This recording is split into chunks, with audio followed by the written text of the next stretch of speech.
Good morning বন্ধুরা, তোমরা কেমন আছো? আশা করি তোমরা সবাই ভালো আছো। যেখান থেকে আমার ভিডিওটা দেখছো তাদেরকে জানাই অনেক অনেক ভালোবাসা, বড়দের আশীর্বাদ আর ছোটোদের ভালোবাসা নিয়ে সুন্দর একটা সকাল থেকে ব্লগ স্টার্ট করলাম। তো কদিন ধরেই ভাবছিলাম যে ছাদটা একটু ঝাড় দিয়ে পরিষ্কার করব, কিন্তু সেটা আর করে উঠতে পারছিলাম না। এই কাজ ওই কাজ করতে করতে আর ছাদ পরিষ্কারের কথাটা একদম মাথা থেকে বেরিয়েই যাচ্ছিল। তো আজকে ভাবলাম না, আজকে ছাদটা ঝাড় দিয়েই দিই। তো সারা গরমকালে ঝাড় দেওয়ার দরকার হয় না, কারণ ছাদে আমরা বিশেষ একটা আসি না, শুধু জামা কাপড় মেলার জন্যই আসতে হয় গরমকালে আর কাচা ধোয়ার জন্যে। আর শীতকালে তো বুঝতেই পারছো, সবসময় ছাদে দাঁড়িয়ে থাকলে বসে থাকলেই ভালো হয়। আর ছাদের এমনি পুরো ছাদটাই আমার পরিষ্কার, কিন্তু ছাদের ওই ৩টে কোণায় প্রচণ্ড ময়লা হয়, মানে ধুলো, ঝুল, নোংরা এইসব। আর কোনো কিচ্ছু নোংরা নয়। আর রাস্তার ধারে বাড়ি তো প্রচণ্ড ধুলো ওড়ে, প্রচণ্ড। আর এমনিতে তো ছাদে কাচা ধোয়া হয়, স্নান হয়, তো সেই জন্য ছাদ এমনিতে মোটামুটি পরিষ্কারই থাকে, সেটা তোমরা দেখেই বুঝতে পারছো। তো বাবুকে বললাম, বাবু তুই একটু ভিডিওটা করে দে। তো বাবু চলে এলো ভিডিওটা করে দিতে। আর আমি দেখো ছাদের মাঝখানটা কিন্তু ঝাড় দিইনি, কারণ ছাদের মাঝখানটা একদমই পরিষ্কার ছিল, কারণ কাচা ধোয়া হয় তো। তো এই 4টে কোণা ছাদের প্রচণ্ডই নোংরা হয়, মানে ধুলো আর কিচ্ছু না। তো সেগুলো সব ঝাড় দিয়ে একদম তুলে দিচ্ছি, দিয়ে একদম রাস্তার দিকে প্যাকেট করে ফেলে দেবো, কারণ এমনি ধুলো ফেললে না আর উড়ে যাচ্ছে, কার মাথায় পড়বে রাস্তার ধারে, যেহেতু একটা বিচ্ছিরি ব্যাপার। তো সেই জন্য ভাবলাম কি যে প্যাকেট করে নিয়ে একদম সাইড করে ফেলি। আর এইদিকে দেখো টবগুলোর মধ্যে না তুলসী গাছ লাগানো ছিল, তো তুলসী গাছগুলো না মরে গেছে, মানে বেশি রোদে থাকাতে। এখন আপাতত দুটো তুলসী গাছ তোমাদের দাদাভাই বসিয়েছে, সেই দুটো ভালো আছে। আর বাকি তুলসী গাছগুলো মরে গেছে। তো টবগুলো সুন্দরভাবে আমি একটু গুছিয়ে রাখছি। কেন বলো তো, মানে পরে হয়তো তোমাদের দাদাভাই তুলসী গাছে হয়তো অন্য কোনো গাছ টাছ লাগাতে পারে। তো তুলসী গাছের এই জায়গাটা তো খুব ধুলো আর নোংরা ছিল, তো সেই জায়গাগুলোতেও আমি একটু পরিষ্কার করে দিচ্ছি আর কি। তা এখানে দেখো ভালোই ধুলো হয়েছে আর কি, তো সেগুলো করছি। তারপরে কাচা ধোয়া আছে, এদিক ওদিকে অনেক কাজ আছে। তারপর তোমাদের দাদাভাই বাজার করে নিয়ে এসছে, তো সেগুলোও একটুখানি মানে দেখাবো তোমাদের কি কি। তো যাই হোক, আর প্রচণ্ড ধুলো উঠছিল, আর ধুলোতে না আমার কীরকম হাঁচি আসছিলো। তো আবার ভাবলাম কি মুখে যদি একটা মাস্ক লাগিয়ে নিতে পারতাম তাহলে একটু ভালো হতো, তাহলে ধুলোগুলো নাকে মুখে আর কি যেত না। তো তারপর দেখো কাচতে বসলাম। আর বাবু যেহেতু ছাদে ছিল, তো আমার একটু সুবিধেই হলো, বাবু ভিডিওটা আমাকে করে দিচ্ছিল। তো এখানে রোজকার যে জামা কাপড়গুলো আমি কাচি, তো সেগুলোকেই এখানে কাচতে বসেছি। কারণ শীতের দিনে কিন্তু একটা সুবিধা, ছাদে রোদে বসে কাচা ধোয়া স্নান করা। গরমকালে কিন্তু সেটা আর করা সম্ভব হবে না, তখন আমাকে বাথরুমে কাচা ধোয়া করতে হবে। আর আমার না ছাদের কলটা খুব ভালো, মানে খুব তাড়াতাড়ি কাচা ধোয়া হয়ে যায়, কারণ ছাদের কলের স্পিডটা খুব ভালো। আবার বাথরুমের কলটা কদিন ধরে দেখছি একদম স্পিড হচ্ছিল না। তো তোমাদের দাদাভাইকে বলেছি গরম পড়ার আগে ছাদের কলের মতন বাথরুমের কলটারও ঠিক করে চেঞ্জ করে দিতে, কারণ এরপর বাথরুমে কাচবো, স্নান করব, তখন তো আর এই গরমের মধ্যে ছাদে রোদে এসে কাচা ধোয়া চান করা যাবে না। তো সেই জন্যেই বলেছি যে তুমি একটুখানি বাথরুমের কলটা ঠিক করে দেবে, কেননা বাথরুমের কলটা যদি ঠিকঠাক না হয় তখন কিন্তু ওখানে কাচা ধোয়া করা যাবে না। তো দেখা যাক কি করে না করে। আর এখানে দেখো একদম জামাকাপড় সব কেচে নিচ্ছি।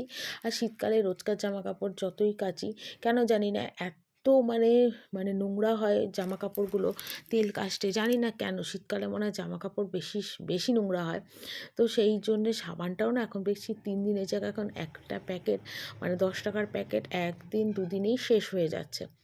তো যাই হোক, কাচা ধোয়া করলাম, তারপরে স্নান করলাম, করে দেখো আমি সোয়েটার টোয়েটার পরে জামা কাপড় পরে কাল যেগুলো কেচেছিলাম বারান্দায় মেলেছিলাম সেগুলো সব শুকিয়ে গেছে, সেগুলো ঝপাঝপ তুলে নিচ্ছি, কারণ বারান্দাটা ফাঁকা করে দিই, কারণ যদি আবার ননদ কেচে ধুয়ে মেলে।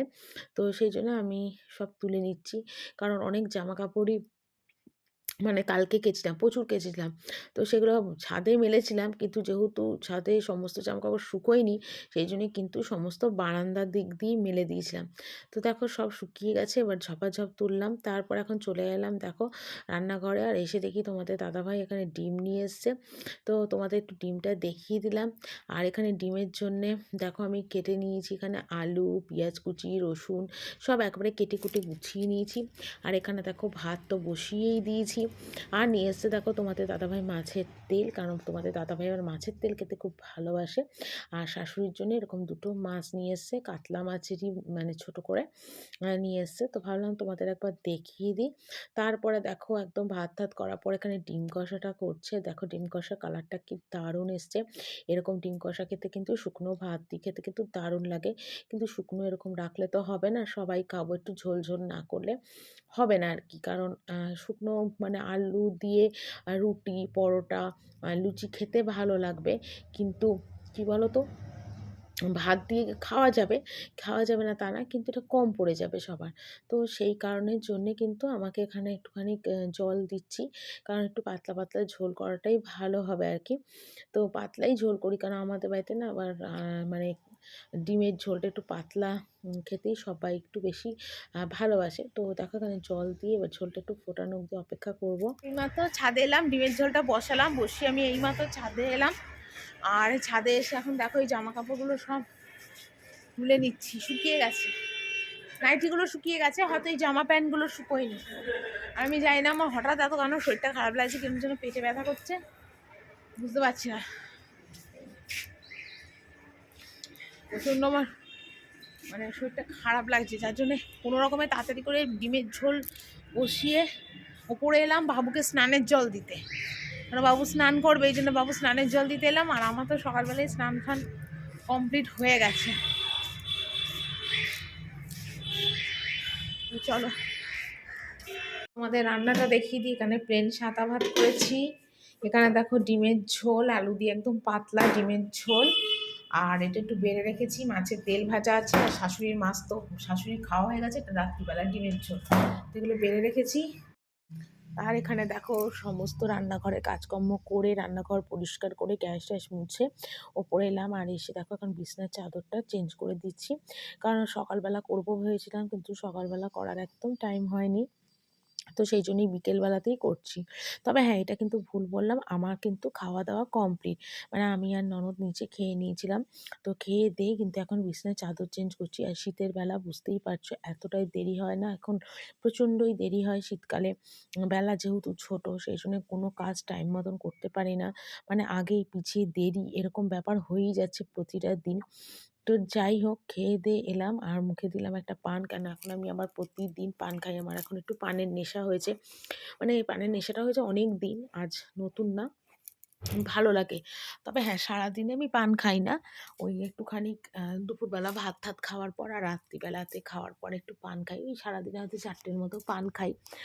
তো যাই হোক, পানটা মুখে নিলাম, না তো মানে এখন কাজ করতে পারবো না, যেহেতু খেয়ে দিয়ে কোনো মানুষই কাজ করতে পারে না, একটু রেস্টের দরকার হয়, গড়াগড়ি খেতে হয়, কিন্তু আমার তো সেটা করার টাইম নেই। যদি সেই করি তাহলে এখন দেহ ছেড়ে দেবে, আর পরে কোনো কাজ করতেই পারবো না।